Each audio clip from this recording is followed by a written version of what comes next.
Assalamualaikum, saya Laili Agustina dengan NIM 0502022253 dari Program Studi Hukum Ekonomi Syariah kelas 3B, Fakultas Syariah dan Hukum, UIN Sunan Ampel, Surabaya. Kali ini, saya akan menjelaskan mengenai materi dasar-dasar dan ketentuan hukum tindak pidana perbankan. Perbankan syariah ini, saya akan menjelaskan mengenai materi dasar-dasar dan ketentuan hukum tindak pidana perbankan. Hukum perbankan adalah seperangkat peraturan hukum positif yang mengatur semua aspek yang berkaitan dengan lembaga perbankan. Bank itu memiliki peran sentral dalam mengumpulkan dan mendistribusikan dana masyarakat. Akan tetapi, aktivitas dan operasi bank juga dapat membuka peluang bagi individu yang tidak bermoral atau pihak tertentu untuk melakukan penipuan atau tindakan kriminal lain yang merugikan pihak lain. Hukum seharusnya tidak hanya mengikuti perubahan masyarakat, tetapi juga memberikan arahan dan panduan kepada masyarakat sesuai dengan tahap-tahap pembangunan yang sedang berlangsung. Untuk pengertian tindak pidana perbankan. Tindak pidana perbankan dan tindak pidana di bidang perbankan itu memiliki cakupan yang berbeda. Secara terminologi, tindak pidana di bidang perbankan mencakup segala bentuk pelanggaran hukum yang terkait dengan operasi perbankan, sehingga peraturan hukum yang mengatur tindak pidana dapat mencakup hukum pidana umum maupun hukum pidana khusus. Nah, sedangkan tindak pidana di bidang perbankan itu melibatkan pelanggaran terhadap undang-undang perbankan, undang-undang perbankan syariah, atau peraturan hukum lainnya, seperti Kitab Undang-Undang Hukum Pidana atau KUHP, Undang-Undang Pencegahan dan Pemberantasan Tindak Pidana Pencucian Uang atau UU TPPU, Undang-Undang Pencegahan dan Pemberantasan Tindak Pidana Pendanaan Terorisme atau UU TPPT, atau Undang-Undang Pemberantasan Tindak Pidana Korupsi atau UU Tipikor, yang melibatkan suatu bank. Nah, sementara tindak pidana perbankan itu terbatas pada pelanggaran yang diatur dalam undang-undang yang khusus yang mengatur bidang perbankan. Dengan demikian, pengertian dari tindak pidana perbankan adalah pelanggaran yang memenuhi unsur-unsur yang dijelaskan dalam undang-undang perbankan dan undang-undang perbankan syariah.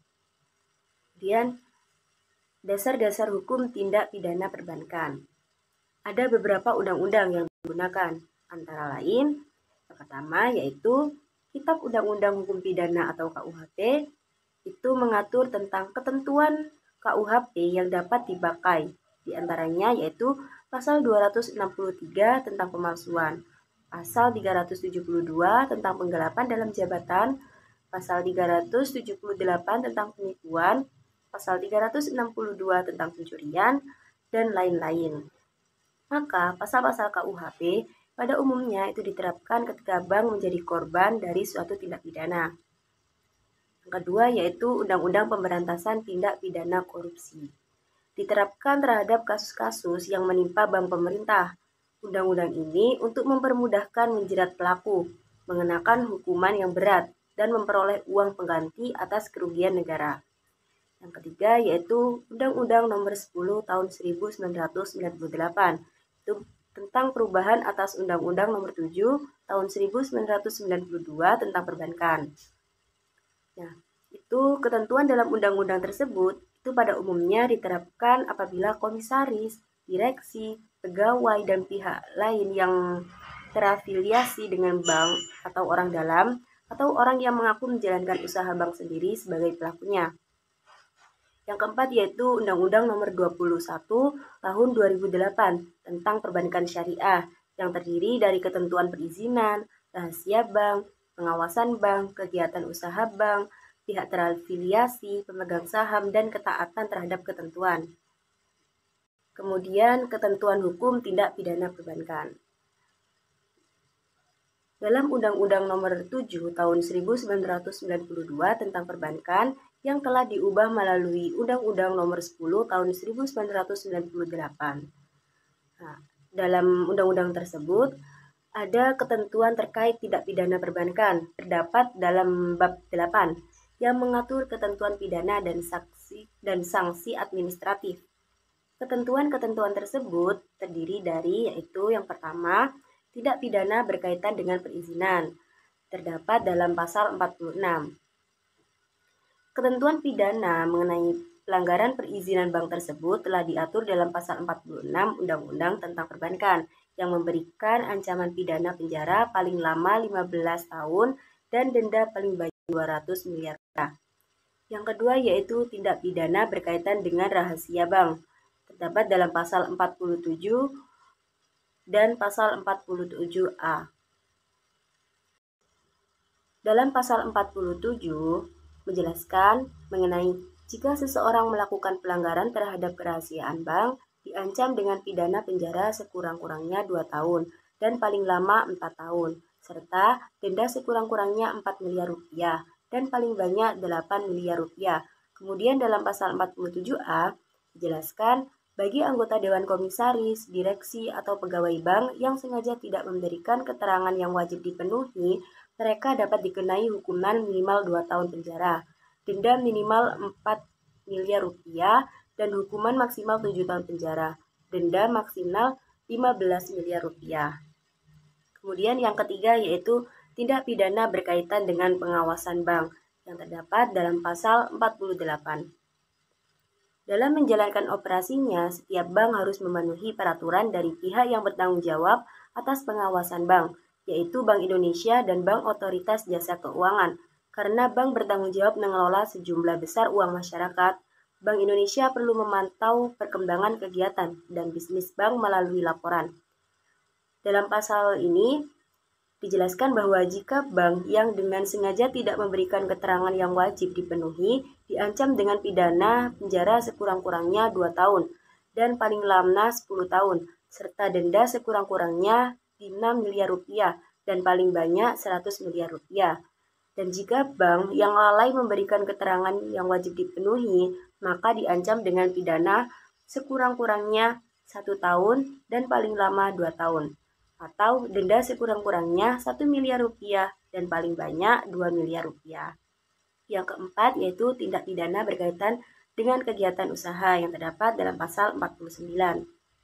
Dalam pasal tersebut dijelaskan bahwa anggota Dewan Komisaris, direksi, atau pegawai bank yang dengan sengaja melakukan tindakan seperti menciptakan catatan palsu dalam pembukuan, menghilangkan catatan, atau mengubah catatan dalam laporan keuangan bank akan dihukum pidana. Hukuman yang diberikan adalah penjara minimal 5 tahun dan maksimal 15 tahun, serta denda minimal 10 miliar rupiah dan maksimal 200 miliar rupiah. Begitu juga bagi yang menerima imbalan atau pemberian lainnya untuk keuntungan pribadi dalam hubungannya dengan transaksi bank atau tidak memastikan kepatuhan bank terhadap hukum dan peraturan yang berlaku dapat dihukum pidana.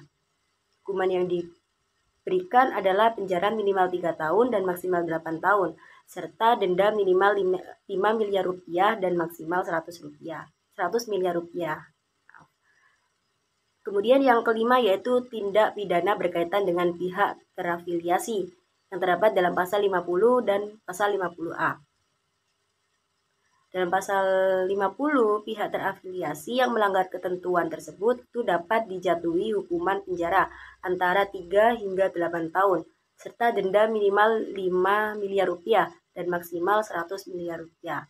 Sementara itu, dalam pasal 50A mengkhususkan hukuman untuk pemegang saham yang sengaja memerintahkan Dewan Komisaris, direksi, atau pegawai bank untuk melakukan atau tidak melakukan tindakan tertentu yang mengakibatkan bank melanggar peraturan. Hukuman yang dapat diberikan adalah penjara antara 7 hingga 15 tahun, serta denda minimal 10 miliar rupiah dan maksimal 200 miliar rupiah. Kemudian ketentuan tindak pidana perbankan berdasarkan Undang-Undang Nomor 21 Tahun 2008 tentang Perbankan Syariah. Yang pertama yaitu tindak pidana berkaitan dengan perizinan yang terdapat pada pasal 59. Yang kedua, tindak pidana perbankan berkaitan dengan rahasia bank yaitu dalam pasal 60 dan pasal 61. Kemudian yang ketiga yaitu tindak pidana perbankan berkaitan dengan pengawasan bank yaitu dalam pasal 62. Yang keempat yaitu tindak pidana perbankan berkaitan dengan kegiatan usaha bank, yaitu terdapat pada pasal 63. Kemudian yang kelima, tindak pidana perbankan berkaitan dengan pihak terafiliasi dalam pasal 64. Yang keenam, tindak pidana perbankan berkaitan dengan pemegang saham dalam pasal 65. Dan yang ketujuh, tindak pidana perbankan berkaitan dengan ketaatan terhadap ketentuan yang terdapat dalam pasal 66. Ketentuan hukum mengenai tindak pidana perbankan dalam Kitab Undang-Undang Hukum Pidana atau KUHP biasanya mencakup tindakan kriminal yang terjadi di sektor perbankan yang dilakukan oleh individu yang memiliki akses internal. Terdapat beberapa undang-undang yang bisa diterapkan. Yang pertama yaitu Pasal 362 Kitab Undang-Undang Hukum Pidana atau KUHP tentang pencurian. Pasal ini masuk ke dalam tindakan penipuan karena ia melakukan tindakan mengambil kepemilikan barang milik individu lain. Nah, dalam konteks ini yaitu mengambil dana nasabah yang seharusnya tidak berada dalam penguasaan pegawai banknya. Kemudian yang kedua yaitu dalam pasal 372 KUHP tentang penggelapan. Nah, dalam pasal ini menggambarkan pengertian tindakan penipuan yang terjadi ketika seseorang dengan sengaja mengambil sesuatu yang seharusnya dimiliki oleh orang lain, yaitu uang nasabah. Yang ketiga yaitu pasal 378 KUHP tentang perbuatan curang. Dalam pasal ini termasuk dalam kategori fraud atau penipuan karena perbuatan yang dilakukannya untuk menguntungkan diri sendiri dan dilakukan secara melawan hukum. Jelas dilakukan untuk menguntungkan diri sendiri, namun masih banyak kasus demi kasus yang terjadi sehingga dapat dilihat bahwa hukum sepertinya tidak memiliki kekuatan bagi pelaku. Nah, demikian materi mengenai dasar-dasar dan ketentuan hukum tindak pidana perbankan dari saya. Terima kasih. Wassalamualaikum warahmatullahi wabarakatuh.